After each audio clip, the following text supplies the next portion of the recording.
Hey, what's up guys? It's Christian the Christian Gamer here, and welcome back to my channel.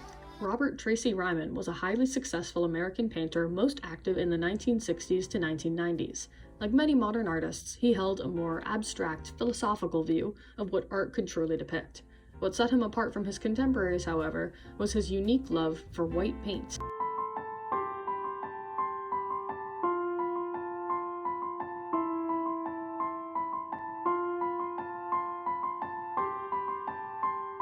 While not all of his paintings featured just the color white, many were primarily, if not completely so. Some described him as an abstract minimalist artist, but Ryman himself often rejected the title, preferring to be called a realist. As you can probably guess from the name, most realist pieces utilize an artistic style that focuses on showing the world as it actually exists. It's easy to see how Ryman's paintings don't exactly achieve that. However, it's likely he wasn't being literal. Pete Mondrian, another pioneer of abstract art, referred to himself as a new realist, claiming that his work, though not literal, captured the world exactly as it was in a more philosophical sense.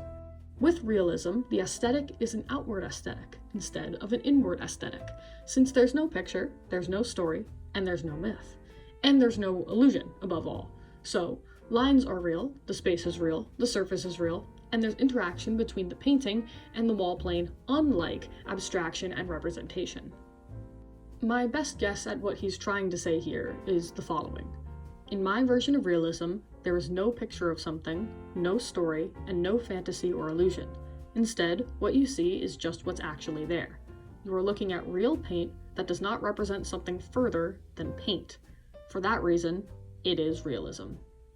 Many also grouped Ryman in with the post-minimalist movement, or process art movement, which is a style of art that believes the process of creating the piece is more important than the finished work. However, I believe that Peter Schjeldahl, an art critic for The New Yorker, labeled his work most accurately. Ryman is rooted in a phase of artistic sensibility that was coincident with early minimalism and pop, and is still in need of a name. Call it the age of paying attention, or the noticing years, or the not-so-fast era. Albeit a little pretentiously, Schjeldahl captures the weird niche that Ryman lived in pretty well. He states that Ryman was part of a yet unnamed style which appeared sometime around the beginnings of minimalism, where artists were heavily interested in stripping down art to its essentials. Ideas like these, however cool they are conceptually, are liable, unfortunately, to inspire many extremely long essays from people like Schjeldahl. These writers, somewhat by accident, kind of over-intellectualize the enjoyment of abstract art, and make it easy for those who might have otherwise gotten something out of it to just not care. That, in combination with the fact that many of Ryman's works are visually pretty plain, could stir up some more negative assumptions. You might, for example, think that Ryman's work were a cash grab of some kind. I know I did when I first saw them. Did he just surround himself with heady, rich elitists and whip up countless identical white paintings to make a quick million? While that might make for a good movie plot, there's actually a lot of evidence supporting the idea that Ryman really did care about what he created. He's been interviewed countless times over the course of his nearly 60-year career, and gave consistently detailed answers that demonstrate an actual interest in art, as opposed to the money that came with it. In fact, Ryman even seemed to care more about the process of creating a piece, rather than the finished work. When I begin, I'm never quite sure what the result is going to be. There are certain aesthetic problems that I want to solve. I discover things that I hadn't thought could be there. I change it later on until I end up with the final result, the final painting which I consider to be finished. He shared similar sentiments in other interviews at various points in his career. While it's impossible to know if he was truly being genuine or not, it seems likely that Ryman got a sort of higher purpose out of all of it. In this video, I hope to answer the question, did Robert Ryman create anything worth being impressed by? I will examine his life story, attitude toward the many facets of abstract art, and finally, place in the greater world of the minimalist movement to hopefully give a satisfying answer to this question.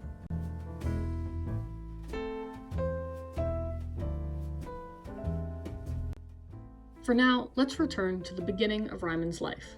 Robert Tracy Ryman was born in 1930 to a relatively middle-class family in Nashville, Tennessee. Ryman's mother was an amateur piano player, and Ryman himself even studied piano before switching to the saxophone in college. Initially, he had very little interest in painting, preferring instead to pursue a career in jazz. These dreams would be put on hold, however, as the Korean War prevented him from completing college. Ryman joined the Army Reserve Band in the hopes of avoiding the draft, and spent 2 years traveling around the American South performing in military parades. After this, he spontaneously moved to New York on the recommendation of an army friend, who said there was a jazz pianist living there, named Lenny Tristano, that he could study with. Ryman arrived with big dreams and about $200, which ran out eventually. He worked multiple jobs just to make ends meet, one of which was a security guard position at the Museum of Modern Art. He got the job through a recommendation of a friend and stayed there until 1960, when he was about 30 years old. This relatively simple position afforded Ryman some time to admire the great works of art freely available at his job. He described it as an educational experience. When bored with the pieces featured in the permanent collection, Ryman would visit the traveling exhibits, or experiences, as he referred to them. He recalled enjoying the live lectures that other staff members would give to patrons, and viewed it as his first introduction to art history. At the time, Ryman was only just beginning to get an interest in painting. His first formal class was a figure drawing course at the American Artists School, which frustrated him as he felt it was, quote-unquote, too mechanical. He quit soon after joining and attended another class called Experimental Painting, which was a beginner's guide to basic painting techniques. Ryman knew right away that he preferred abstract art. While he felt he could paint realistically if he wanted to, it didn't feel as fulfilling. Mark Rothko, a popular abstract expressionist painter, is a great example of the type of art that Ryman did enjoy. Rothko's stark, simple displays inspired the frameless nature of many of Ryman's later works. Additionally, his compositional boldness felt fresh and unconfined to Ryman. The pieces felt very clear in their vision, without necessarily needing to depict the subject. It was impressive, and more importantly interesting, at least to him. While working at MoMA, Ryman became involved with other young artists, and often joined informal group shows. Though he enjoyed participating in the culture, he never latched on to the social or intellectual discourse that others seemed to love. He disliked the complex conversations surrounding abstract art, preferring to study it rather than debate it. He chose to hone his skills mostly by himself, drawing inspiration from various artists that he had researched at the New York Public Library. Before Ryman quit his job at MoMA, he met Lucy Lippard, who, at the time, worked an entry-level position at the museum's library. Lippard and Ryman married in 1960, raising one child together before eventually getting a divorce in 1966. Lippard went on to have a successful career as an art critic, before eventually becoming more interested in art-related political activism. In a 2017 book of essays compiled by the Dia Art Gallery, Lippard chose to contribute a short work titled Robert Ryman 1958 to 1966, an anecdotal history by an ex-wife and longtime admirer. The piece does not give a direct reason for their divorce, and serves more as a documentation of Ryman's interests and growing skills throughout those years. Lippard spends the final half of the essay condemning all the convoluted discourse that surrounds much of his work today. She argues the most important feature of Ryman's paintings were their simplicity, recalling that when he talked about them, he would use plain, unpretentious language. Lippard ultimately concludes her work by saying that even all these years later, she still admires Ryman's work and unique perspective on art. In a 1972 interview with the Smithsonian, Ryman had this to say of his first wife. "She had a very sharp sense of what was happening and how to put the words together, and she worked very hard, you know. She was a compulsive worker from morning until night, so she was really fantastic. Of course, being married, it wasn't ethical for her to write about my work, you know. Then of course, at that time, I had no dealer and I had never shown. I never had a show of my own. Well, she's very good, I think." Ryman's first solo exhibition was in April of 1967 at the Paul Bianchini Gallery, a now defunct New York art museum.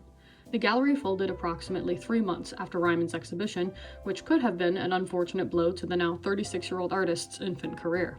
Fortunately, this exhibition ended up getting him the attention he needed. In 1968, just a year later, gallerist Heiner Friedrich invited him to exhibit at his gallery in Munich, Germany. Friedrich would later go on to co-found the Dia Art Foundation, which supported Ryman institutionally up until the very end of his career. 2 days after Ryman's Munich exhibition began, another one in Dusseldorf at the Conrad Fischer Gallery opened its doors. These overlapping exhibitions were part of a carefully planned attempt to both introduce Ryman to European collectors and include Germany in the minimal and conceptual movement. In the late 1960s, Europe was considered more receptive to abstract art than America. It was a mutually beneficial deal, and paid off well for both. Ryman was invited to When Attitudes Become Form, an exhibition of post-war art organized by legendary Swiss curator Harald Seemann. Being selected by Seemann was a great honor. For his part, Ryman presented a singular work, Classico 5. This was part of a series of paintings made using a heavy type of paper called Classico, and explored the various ways it, and the framing of it, could be manipulated. Classico 5 replaces a traditional canvas by having 3 rows of 4 sheets of this paper. Placed off center of the grid is a misshapen square, painted in a slightly brighter white. For me personally, this is one of my favorite Ryman pieces. I love the juxtaposition between the grid and the square, how one of them is very strict and centered, and the other is just kind of politely floating off the canvas. I know there isn't any symbolism to this piece. Ryman has made it clear he doesn't care too much for storytelling. But even still, I find it hard to not assign a little personality to that off-center square. It feels friendly, in a way. I also really like how the linen in the background keeps the entire set together, and adds another shade of white to the entire piece.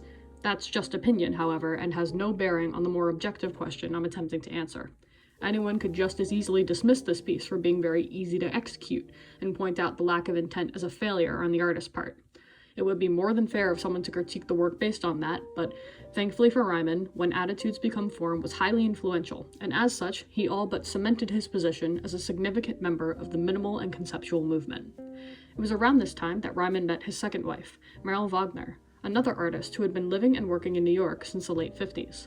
I couldn't find any credible sources detailing exactly how they met, but considering they both lived in the same city and practiced similar styles of art, I think it's fair to assume they met through the New York art scene.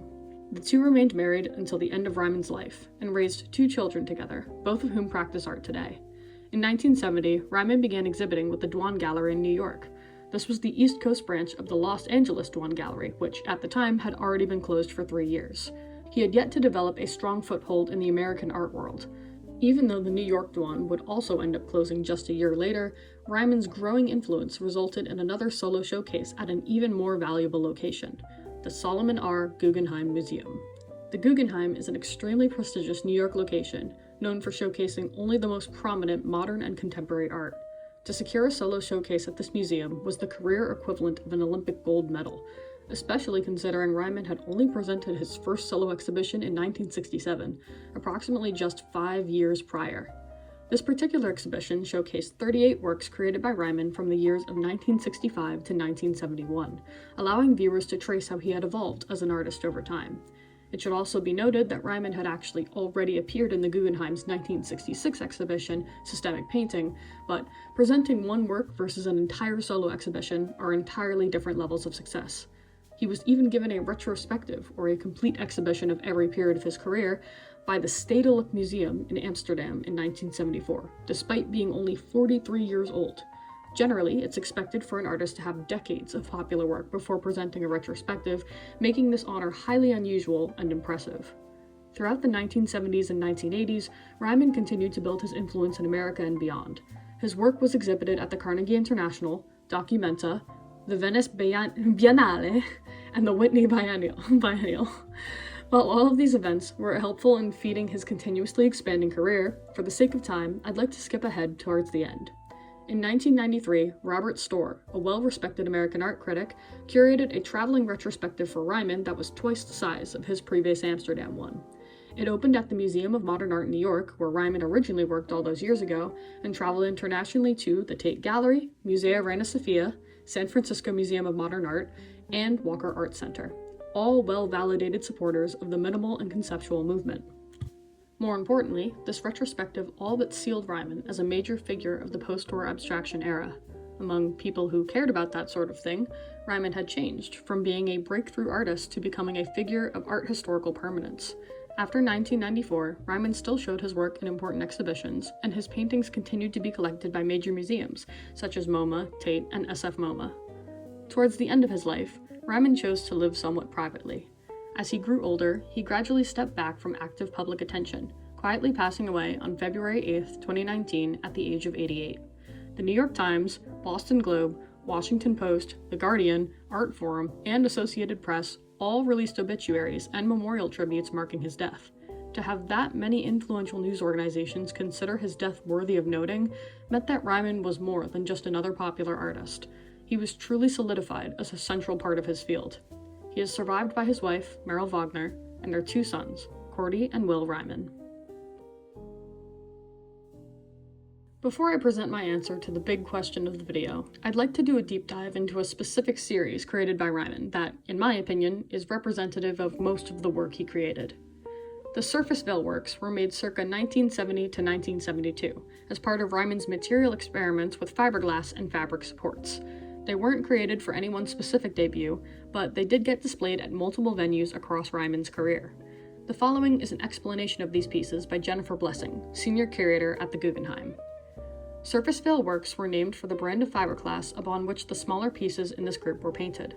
Surface veil 1, 2, and 3 are among 4 12-foot square paintings from the series that were executed not on fiberglass but on cotton or linen.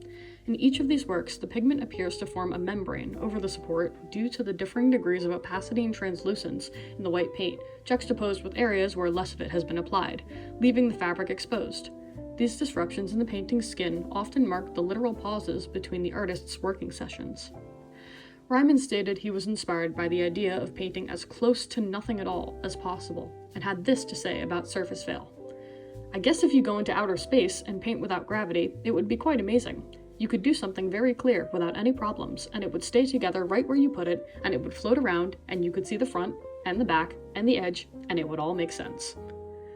More specifically, with this series, Ryman wanted to blur the concept of a frame, or if one was really needed at all.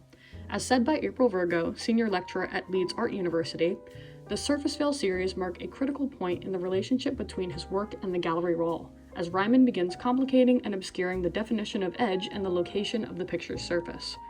In traditional Ryman style, there is no evidence that he assigned symbolic meaning to the Surface Veil series. Like his other works, it seems that he was purely just experimenting with different surfaces to paint on, and different ways that they could be shown to the viewer. So, did Ryman really create anything worth being impressed by?